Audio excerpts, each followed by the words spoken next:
You know them. You've seen them. They may be your children, your neighbors.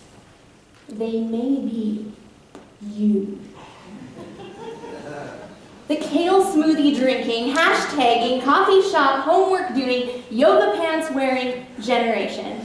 We call them millennials. Today I'm going to talk a little bit about what millennials want and what they distrust, how to get their attention, and what in the world to do with them when they join your club. But first off, how to gain instant credibility with this generation. I introduce to you the art of the selfie. Look at your phone, hang ankle up and out, and cheese.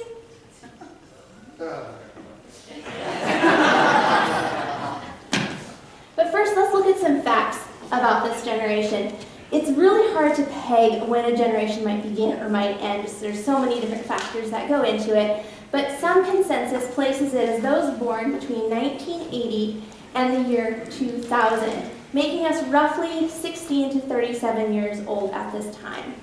We do outnumber baby boomers by 11 million people, making us now the largest generation in the United States, and this may only increase due to immigration and baby boomers getting older.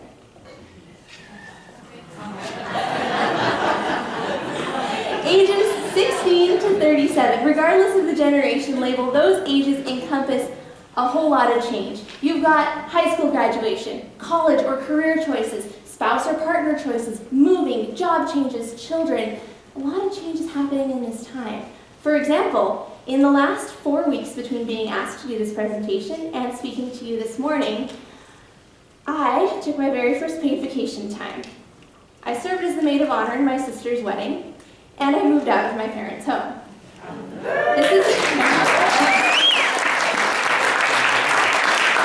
I was living in their basement after college, so don't clap too hard. These choices and these changes that millennials are making are often riddled with doubt and insecurity because we are the first generation of digital natives. We grew up under the watchful eye of all of our friends and our peers online. It's also the age of personal branding. We're told we're supposed to present ourselves in a certain way on our Facebook, on our Instagram, in public. And if I don't look smart, secure, happy, successful online, and they do, insecurity can flourish. The millennial generation is also considered to be one of the least trusting generations of all time in the United States, ever since these studies have been done. There have been longitudinal studies done by Pew over the last several decades, and one question they ask every single generation is, generally speaking, would you say people can be trusted? Or you can't be too careful when dealing with people? And here's the percentages that said yes.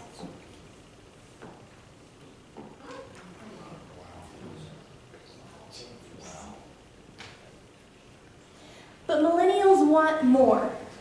We're not just the yoga pants wearing, coffee shop, homework doing generation. A lot of us have ambitions. A lot of us want to achieve, to make change in this world, and to make a difference.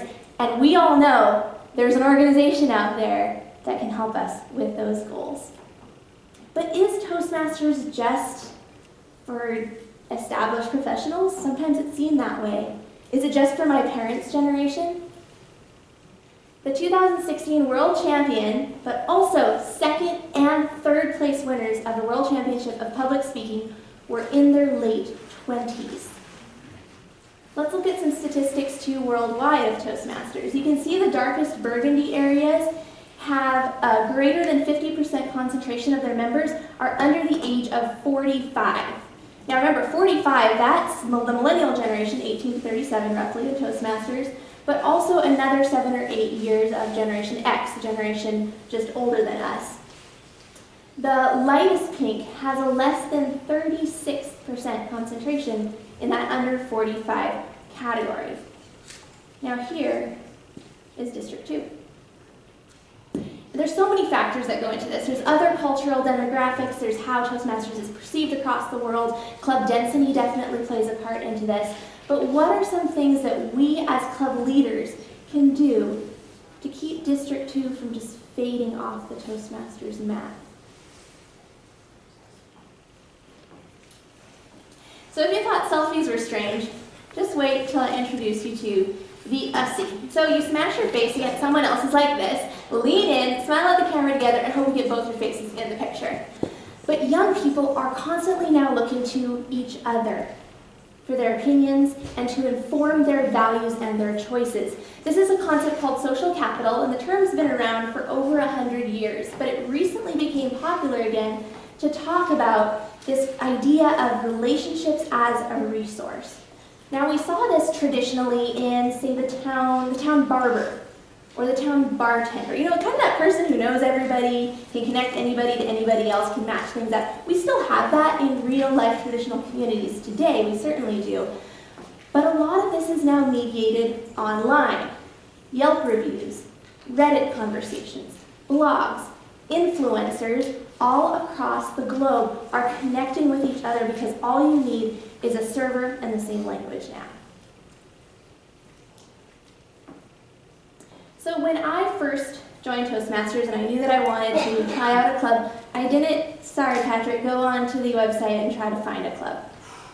I Googled it, and the club with the best search engine optimization came up as a club in my area.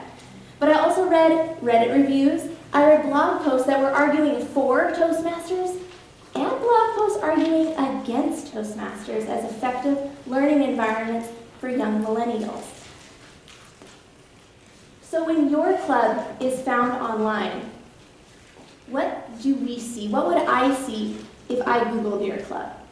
If I found you on social media? Do you use a free Toast site?